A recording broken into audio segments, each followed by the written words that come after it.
Welcome to the Grow and Learn podcast, everyone, and welcome to everybody joining us on Heal and Learn today. This is Zorina, your host. Today we're speaking about finances. We're going to be touching topics such as how to grow, how to make millions as an entrepreneur, how to pick yourself up after being ruined or lied to, what to do in the rough financial environment that we're finding ourselves into or we're sailing towards. I'm welcoming today Jerry Fetta, a seven-figure young millionaire who's going to teach us the secrets of money and wealth. Hi, Jerry. Hi, Zorina. Thanks for having me on today. Thanks for joining. Jerry, you run as one of your main activities, the company Wealth Dynamics. Is this your main business? Yeah, that's my main company. Everything I do kind of falls under that umbrella. So that's the main thing I do. And it's kind of been my main thing for many years now. Tell us about it. What do you do with it? What kind of services you provide? Yeah, so we work with, primarily North America, right? So we have a lot of clients in the United States, Canada, Puerto Rico. We do have some clients international. And our big thing is sharing the truth about money.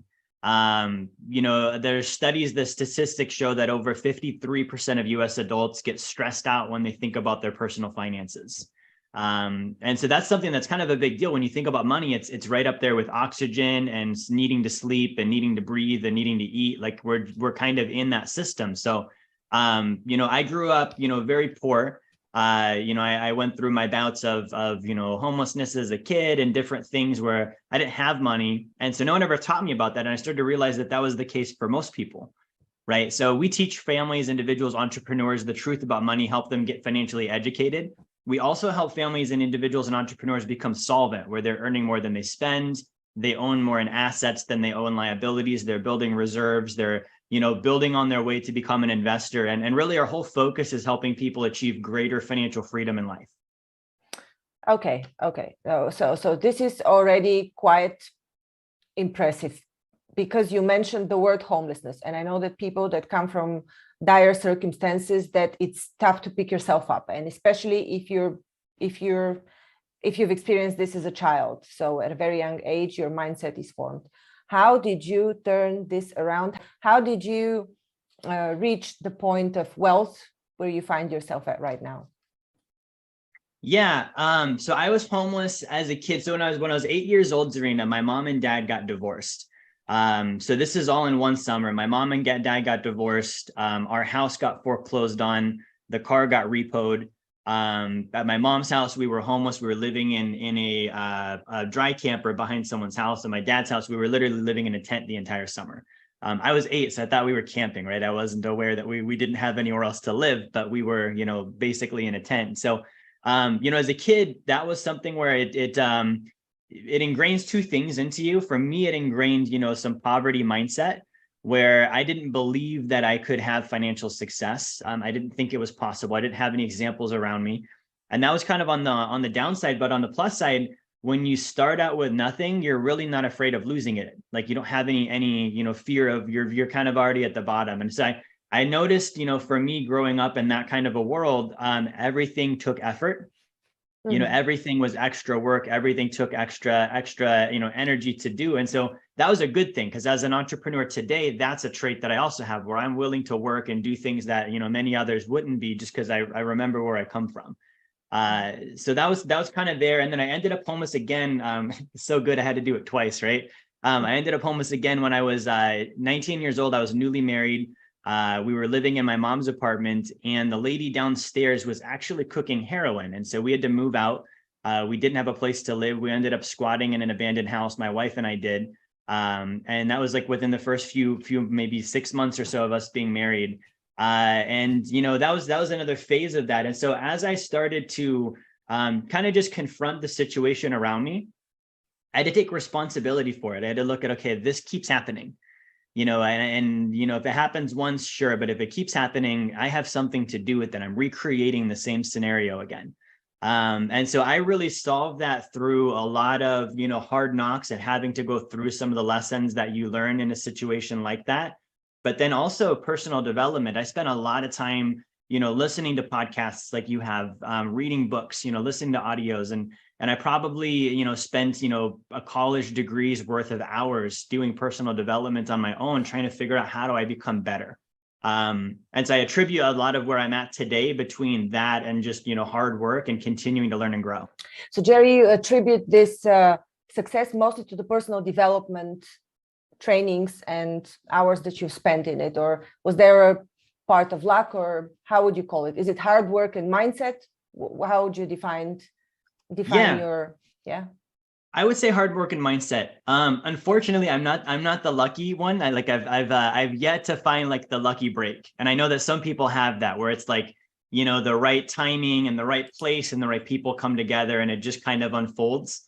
I think that's more of just a numbers game. At some point I'll probably experience that in my lifetime, and it'll be cool when it happens. But, up till now, it's been, just hard work. In high school, I got into bodybuilding. So I was a competitive bodybuilder. And, in that kind of sport, it is about hard work. It's how many times can you lift the weights, and you diet and you do all this stuff. And so I was very used to that. And so the mindset and the hard work really were big components for me. And the interesting part about it was initially I didn't have the mindset. So I was working hard just on pure faith, just like, okay, this feels like the right thing. I don't have a track record. I don't believe in myself. I don't have any reason to think this is going to pan out okay, other than what's my other option? To go back and be homeless? So I didn't have another thing to go do. So, the hard work started to develop results. And I started to see those track records, those indicators, that evidence of, okay, this is actually working. And that really built my mindset up, right? So there's this book, Think and Grow Rich, which I read, and I understand and agree with some of that. But I also think there's an element of go do the actions first, and the thinking will catch up later sometimes. Yeah, you have to be flexible with these things. I agree. It's one of the books that I've also read, back in the day, and sometimes I go back to it. But it's not the entire truth, I believe. Okay, so you reached the point of success, and then it all went downwards again last year. What happened? Yes, so kind of last year. So this was last fall. So I'm a very big investor, and so I have my company, and then I also do real estate investing, and I invested in some different private funds. And so in August of last year, I got an email, and that email basically told me that a fund that I invested in had committed fraud. They had lost money. The owner of the fund, he didn't have the courage to tell the investors he lost the money. So his solution was to falsify all of our statements and tell us we were making money, even though he had lost the money. And nobody was the wiser for a while. We were able to, I was able to put money in, I was able to pull money out, just nothing felt like it was off. My statement said it was positive every month. And so this was the last thing I was expecting. So I got that message showing, it was fraudulent. The investigators for the government here had caught on, and they were shutting the fund down. And so with that, I had this fund, and then I had another fund I was investing in that I didn't know had money in this first fund. So fund number 2 was investing in fund number 1.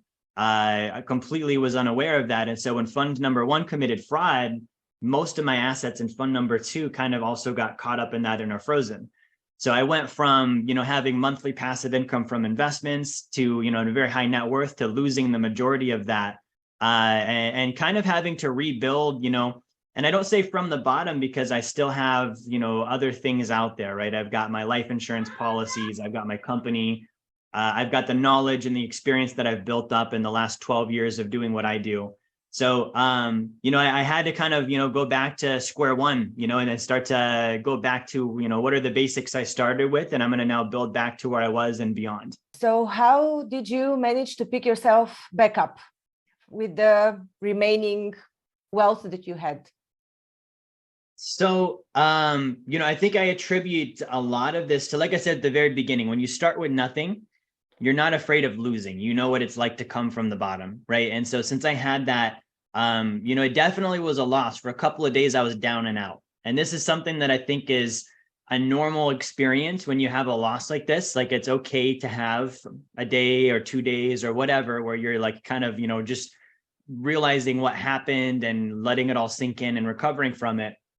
But the key is you can't stay there, right? You can't stay down. You've got to get up at some point, and the quicker you can get up, the better. And so I spent maybe a day or so where I was like, mind blown. Like I had no inkling that this would ever occur. And so it was just something where I was like, what just happened? Right. And so when I started to come to grips with that, I was like, okay, good. So what can I control and what can I change here? Like, what are the things that I actually am able to like, move and change and do stuff with? And I realized, okay, I can't change anything about the fraud, right? I'm not an investigator. I'm not a lawyer. They're doing their job. I just have to let that happen. What I can do is I can go start rebuilding. And for a while, I was caught up on this rebuilding thing. I was like, okay, I'm rebuilding. And I kept telling myself that. I think the things we tell ourselves have a very high impact on, what we think and the results we have. So I kept telling myself, I'm rebuilding. And every time I did that, it kind of was a little bit of a loss. I was like, I'm rebuilding. And then I'd be like, oh yeah, because all of this stuff toppled and crashed and I'm down at the bottom again. And I had to realize that, no, I'm not rebuilding. I'm just building, right? So when I go to the gym, I don't re-work out. I just work out. I don't re-sleep. I just sleep every day, right? I don't re-eat. I just eat. And so with building a company, it's the same thing. Like, sure, I might be building from a different spot than I'm in before, but I'm not rebuilding. I'm doing things I would be doing anyways.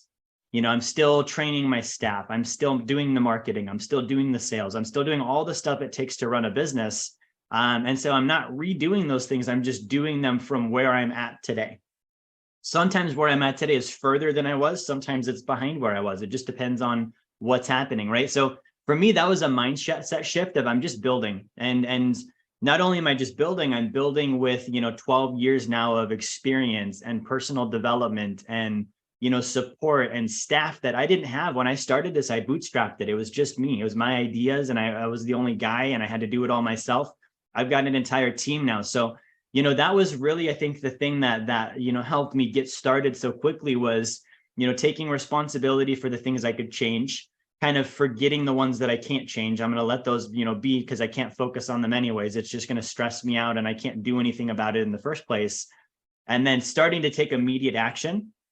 And then the other element of that was my support system, my team, my staff, right? And for someone that maybe experienced a loss where they're maybe not in a company, it might be a family thing, or it might be a friend, or it might be whatever, everyone has that support system to some degree, whether that's your friends, your family, your community, your staff, your coworkers. And I think that that's tremendous to have people that they're there to help you, but also for me, it's important that they don't feel bad for me. I didn't want the sympathy. I wanted people that encouraged me, hey, that sucks, but get back up and keep moving. You're doing the right thing. You're doing a good job. And that was really what my support system did. And for me, that was very helpful. Mm-hmm. So your company Wealth Dynamics is selling financial solutions. What kind of financial solutions? What is in the portfolio of services that you offer? So we do a lot of things. We could sit here for probably an hour and talk about all the things we do, but the main ones I would say is we start everything with financial education. And there's a lot of information out there about finances. My belief is that education, like true knowledge, it's going to equate to successful results. And so when we look at the results, in North America, specifically where I'm at, 80% of people here live paycheck to paycheck. 60% of people don't have retirement savings and investments that are on track. 2/3 of people don't have an emergency fund. They don't have any savings built up. More than half of Americans, they have, financial stress when they think about their financial situation. So the statistics aren't good, which means the results aren't there, which means the things we're learning about money to that degree aren't true. And so it's the entire system, isn't it? It's the entire system of impoverishing the masses. So it's been going on.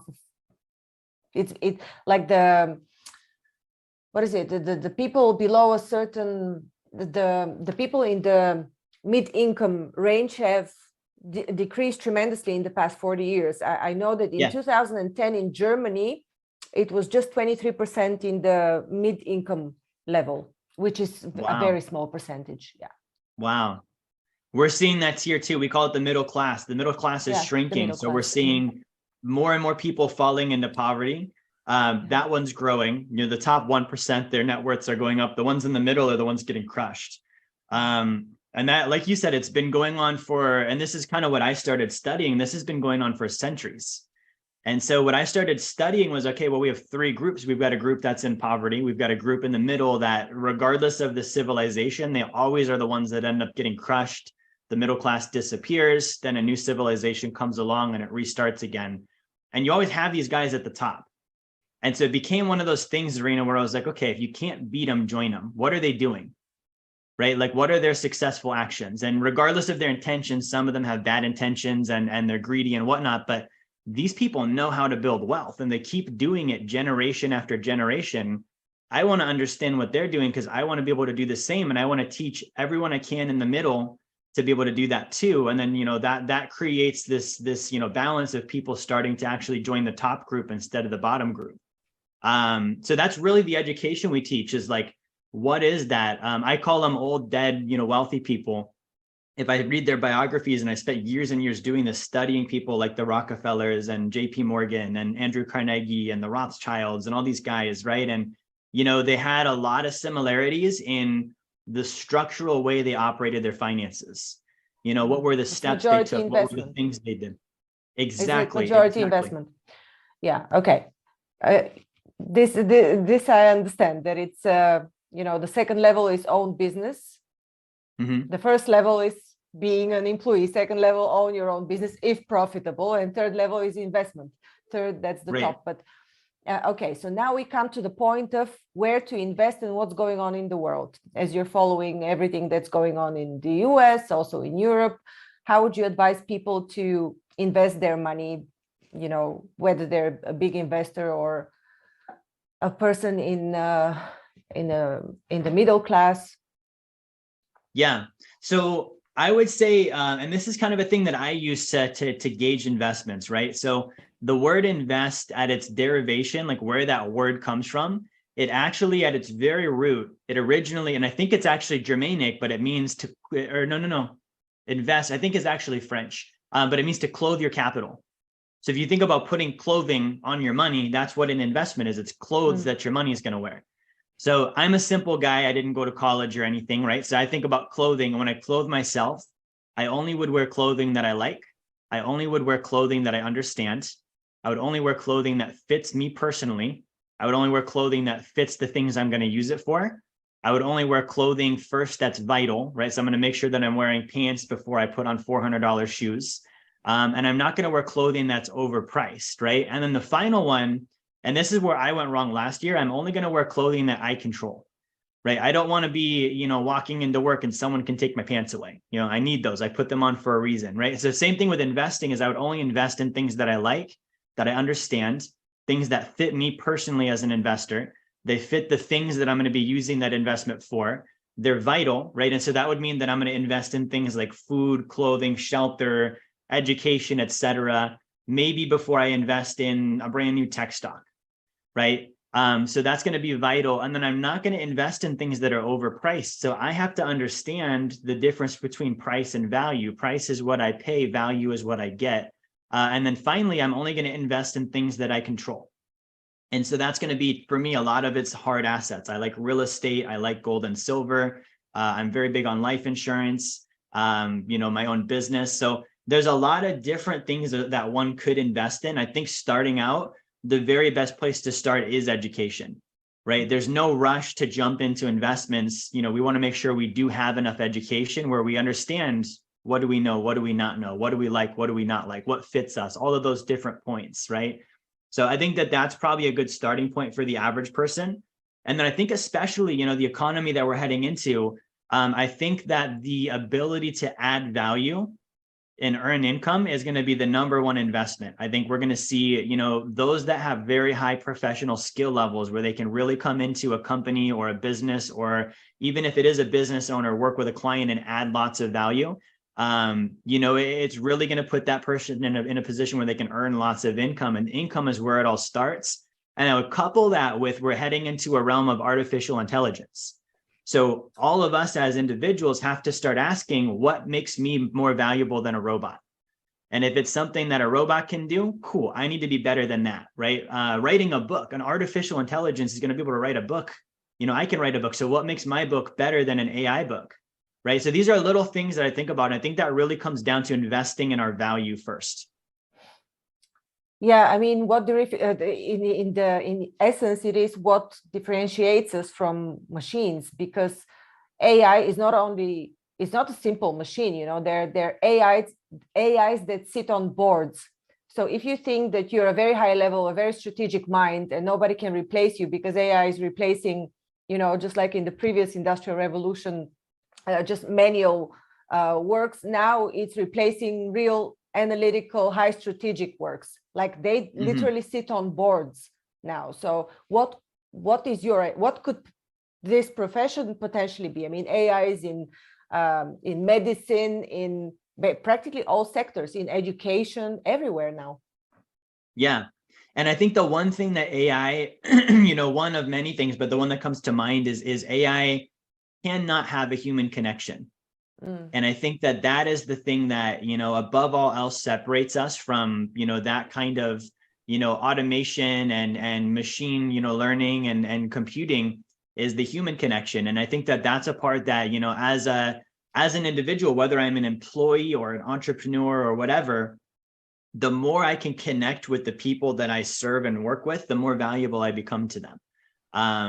It's kind of like, for someone that has kids, you would never trade them for a robot. You probably could get a robot that, does the chores better and doesn't talk back as much, but it's not the same thing, right? And that's because there's that connection there. And so I think that part of it is really, emotional intelligence. I think the more that we as individuals can understand the human mind and the human emotions and what makes people tick and what makes us tick, and we can start to integrate that into our day-to-day lives, I think that makes us irreplaceable. Yeah, wonderful. Amen. Although I'm not religious, but yeah, okay, great, wonderful. I support everything you said so far. All right. So where are we going next in this economy in the coming few months? What is your forecast? So it's going to be an interesting few months. If you watched the news at all, in the last 2 months, we've had in the US 4 major bank failures. Over on your side of the pond, Switzerland, Credit Suisse Bank just failed. That's the second largest bank in Switzerland. Talks about Deutsche Bank as well. Deutsche Bank is about to as well. Okay. Yeah. So these are like very big banks, right? The ones in the US, we had failed the second and third largest bank failures in US history. And for those that don't know, all of the banks are playing the same game. It's called fractional reserve banking. So when we deposit money into a bank, the bank borrows against our deposits. They put our money at risk, and they take that money they've borrowed from our deposits and they either loan it out to other people or they invest it. And so what's happening is most banks only have about 30 days worth of reserves on hand to stay in business if the depositors start taking money out too fast. So you have to think about, if you and I go deposit money in the bank, our expectation is that it's there and that we're going to be able to get it when we need it. But the reality is, here in the US, the reserve requirement is 0%, meaning none of our money is in the bank. Yep, they're trying to raise it up to 2%. It used to be higher, wasn't it? Yeah, wasn't it like 2-3% a few years ago? So it was 10%. It kind of went, it was, yeah, exactly. And then it went to 2-3, but it kind of went unnoticed to 0. So it was 10%. The day that COVID happened, the Federal Reserve Bank in the United States released an order saying that it was now being dropped to 0. Oh, wow. And nobody noticed. So it's been at 0, the last 2 years. Now they're saying they're trying to raise it up to 2%, which is like cute, but it's like 98% of my money still isn't there, even when they get it up to that 2%, right? So, they're paying us the average savings account, Zorina, here in the US, it's 0.34% interest, which means it's going to take me 211 years to double my money in the bank. On average, when you leave money in a bank, they make between 400 to 1,300% on your deposits, and they pay you and I 0.34% or less. Right. So they're putting the money at risk. Here in the US, we have like insurance. It's called federal deposit insurance. That's unfunded. So the banks aren't even paying into that. The FDIC actually has to borrow money from the US Treasury to be able to bail banks out when they make bad decisions. But it's what it is greed. The banks are borrowing against our money, paying us nothing, putting it at risk, making between 400 and 1,300%. And they're investing in very speculative stuff. They're investing in foreign currency trading. They're investing in private equity tech companies. In 2019, JP Morgan Chase, that bank here in the US, largest bank in the world, there was a drug bust in the port of Philadelphia where a a ship was seized that had 20 million pounds of cocaine on it, and the ship was financed and owned by JP Morgan Chase. So they're even getting involved in criminality with our money. Mm-hmm. And then what's happening is they're paying us nothing. So, with Silicon Valley Bank, which was the first one to fail, the part of this that reminds me of 2008, Zorina, is hours before Silicon Valley Bank failed, the executives wired themselves bonuses. And this is the same kind of thing that happened in 2008. It's just in 2008, it was mortgages. They were playing this dirty mortgage game. They all got bailed out. They took the bailout money. They paid themselves bonuses. It's the same thing, just with a different game now. But the game that's being played now is a game that every single bank on the planet plays and has played for over 100 years. So I think the climate we're heading into is, I think we're going to see a lot of banks failing. I think the consumer is going to become aware of the fact that, I don't want my money in the bank. It's not safe anymore. And so they're already pulling it out. I mean, they're keeping media coverage low on people pulling their money out, but it's actually happening. And there's this small section of the Simpsons episode where everybody's queuing to get money, and there's no money in the bank. So, what is your information on this? So unfortunately, here in the US, and I think it's in Europe too, banks have a what's called a bail-in. So meaning before the government's allowed to bail them out, the bank bails in by keeping all the deposits. And so at least here in the US, that provision allows the bank to tell the depositor, no, you can't have your money. And in 2011, this happened in the European financial crisis. I think it was in Greece, where they were limiting withdrawals on a daily basis. You could maybe only in pull Cyprus out as well. So that's the direction it heads in. So I would say for me, personally, I only keep 1 month of cash in the bank maximum. Like at all times, that's the most I keep in my bank. The rest I keep in my life insurance policies, which, by the way, the banks are actually the #1 owner and user of life insurance as a savings vehicle. I do gold and silver. I invest in my business. I invest in real estate. And so I keep very little in the bank, and I also keep very little in cash, just because of the way that inflation acts. The more we keep printing currency and creating money out of thin air, it keeps reducing the buying power of the currency that we have. So, it's not a new problem. It's finally just coming to the point where people are seeing it for what it is. And I think as much as possible, if you can cut the bank out of your life, I think that's the main part, right? Back in the 1700s in the US, when we split from Britain, we boycotted them. We said, we're not going to buy your tea. We're not going to buy your goods. We're not going to pay your taxes. And I think, at a global level, we need individuals to boycott the banks and say, no, we're done with this system. We want something that actually works for us. And the banks aren't going to be the ones that provide it. The government's usually in bed with the banks. They're usually a partnership with the central bank and the individual banks. And so I think it's something that each individual needs to take into their own hands and come up with their own solutions on building wealth, saving money, and being in control of their finances. Well, they would still need some cash on hand in case they cannot withdraw any money, for groceries and stuff like that for a few months until things can figure it themselves out. For sure. Yeah. Okay, so on the 1st of July, there's an upcoming debt ceiling voting in the US. Well, do you expect the debt ceiling to be lifted again? Yeah, it's kind of like the credit limit on a credit card. When somebody's maxed out their credit card, they can't spend any more money on it. They need to pay their minimum payments with the credit card. They're going to ask for a limit increase. So we're in the US, we're constantly over budget. We don't have surplus. The government spends more than it brings in. And so we're basically, the government is a guy with a credit card who charged up way too much money on the credit card, can't make his payments, and now he's calling the bank and asking for a credit limit increase so he can continue making his payments by charging them on the credit card. So that game will never stop until it finally just collapses. Okay, so when will this final collapse be? Because there were such prognosis back in 2008 that it's, that then it was the time, then there were forecasts also about 2020, and we are still seeing this debt limit being lifted and lifted and lifted. And how long can this perpetuate, do you think? It's gone on probably longer than it has in history. Like the United States has been very good at keeping this going. It's all rooted in the concept of our currency. So the US currency, and I think over in Europe too, it's known as fiat currency. It's backed by nothing. And the reason why it works is it's the degree that we utilize that fiat currency is the degree of trust we have in our government. And so this entire debt ceiling and all of the stuff that's going on, it will continue as long as the citizens allow it to, as long as we keep having confidence. And a lot of us, we have our mortgage and we have our jobs and we're trying to invest for retirement and we're trying to enjoy life and we're trying to, put our kids through college. We don't want the inconvenience of having to have this happen. So it's easier just to keep believing in the government. And so until the majority of the citizens get to a point that, no, we don't believe in the government anymore, we don't have confidence in the system, then the government will be able to keep kicking the can down the road and increasing the budget and raising the debt ceiling and printing money. And, that will result in all of us paying higher taxes, having a lower cost or a lower purchasing price with our currency, having higher costs of living. And as long as we're willing to put up with it, it'll keep happening.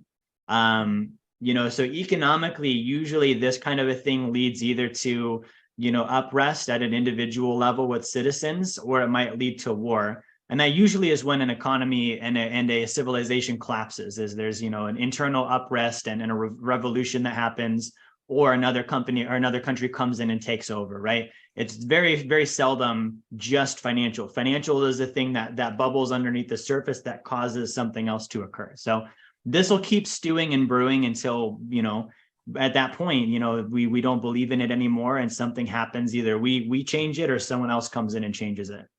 Mm-hmm. Well, it's already happening with the BRICS. They're talking about a common currency backed by gold. So it's kind of happening on the level of currency internationally. But I think you're talking about a major war event or an event of a significant societal impact.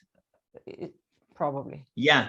I think that's probably where and as long as we'll put up with it, that won't happen. If we're all, ignorance is bliss, right? So if we keep on living life and just putting up with what's going on, then things will continue on just like business as usual, and economic conditions will get worse for all of us. But right now it already has, right? If you look at where the dollar was at 100 years ago, right, in 1913, it was I think $1 now is worth like 10 cents. It's significant. So we've already seen it get worse and worse, and it's going to continue to, and it'll just be how long do people put up with it for? Yeah.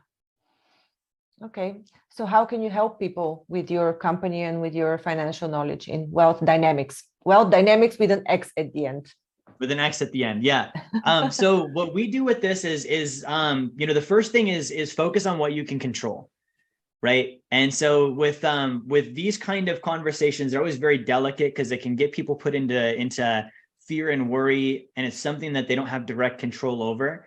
And that's where it's like, I'm emotionally, I'm worked up, I'm stressed out, but I don't know what to do about it. So I always like to put people back in a position of, okay, all of that being said, here's what we can do about it today.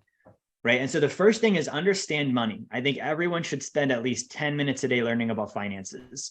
There's so much out there, social media, YouTube videos, even my stuff. If you want to go find me on YouTube or TikTok, we do free videos all the time. There's articles, there's invested. What is your YouTube channel called? It's just Jerry Fetta, just my first and last name. Mm-hmm. So we do a lot of content there, and that really helps you understand money. When you understand something, you reduce the chance of being the adverse effect of it. So that education is big. And then the second one is to produce income. So let's say everything does crash, new currencies come out, new countries come to rise, whatever. We still will need to be able to earn whatever the currency is by producing value for society. And whether that's in US dollars, or whether that's in euros, or whether that's in bricks, or whether that's in kernels of corn. Right? I need to be able to figure out what's the want and need that another individual has. How do I get in communication with them, produce that, provide that at a satisfactory level, and get paid whatever the currency is for it. And so that starts today. We can do that, even though dollars go down in value, I still want to earn as many of them as I can, right? Because I can convert those into assets. I'm going to turn it into gold, silver, real estate, life insurance, things that if a crash happens, they're still going to be around. And they have stood the test of time. So that's the other part of it is I'm earning good income, and I want to put that in things that have lasted longer than just this civilization. Things that have been around for centuries or thousands of years, because those will continue to be. Right. And so those are some of the main things I look at. And then the other aspect of it is, like, if you understand this stuff and you have the solutions and you've got some education, without freaking anyone out too bad, kind of share it with them too. Give them solutions. The more people we have that understand what's going on and what can be done about it, and they're taking care of their own household. It's interesting. The word economy, the root of that word actually means your personal household. We think economy, we think about this really big, vast, the stock market and on the whole country. That's a definition of it, but the original definition is your personal household. Mm-hmm. So how many people can we get that are managing their personal households in a way that, it creates this ripple effect of positive change? So I think those are some of the solutions for sure. And there's a lot of it that we just can't control. We've got to wait and see what happens, but we can take care of things at home while we're waiting in the meantime. Without scaring people, are you personally prepared for a societal collapse? I don't think anyone can truly say yes to that question. I think I think that's a wild card, right? So if a societal collapse happens, I think, you have to really in that moment analyze what's going on and what do I need to do, right? So there's definitely some precautionary measures you probably can take. And also you have to just be willing to handle whatever is coming up in that moment. Mm-hmm. Okay, we touched on a lot of topics, Jerry. We talked about mindset, AI, how to build yourself up again after failing. We talked about how to survive, what to invest in. What have we missed in this conversation? I think we've hit everything almost. This was a very well-versed conversation today. Wonderful. Okay, great. So people head to Jerry's YouTube channel, Jerry Fetta. Also, on Instagram, is it the same handle, Jerry Fetta? Yep, same handle there too. Yeah, Jerry Fetta, RT on the Fetta. Your website is wealthdynamics.com. Yep, and again, that's with an X, DYNAMX. Wonderful. Thank you so much for the generosity in conversation and sharing the information that you have, and for wanting to use your gifts to help the world as well. Thank you. My pleasure. It's been great to be on the show today. Thank you for listening to Grow and Learn. We hope that you found our podcast informative, engaging, and inspiring. Our mission is to help you keep growing and learning, and we hope that our conversations and insights have provided you with practical advice and useful perspectives. If you're looking for personalized support and guidance to help you achieve your personal or professional growth objectives, I offer a range of services to help. As a trusted management partner and mentor, I work with businesses in the process of transformation, looking for new streams of business, as well as M&A. With an extensive professional network of experts and mentors, I can bring on board the right person or team based on the specific needs of the company I'm working with. To learn more about the services I offer and how I can help you achieve your goals, visit my website at growandlearn.org. You can also reach out to me via email or social media. I'd love to hear from you. And if you enjoyed this episode of Grow and Learn, please subscribe to our podcast and leave us a review. Your feedback is important to us, and it helps us to continue to create content that is relevant and valuable to our listeners. Thanks again for listening, and we look forward to sharing more insights and perspectives with you in the future.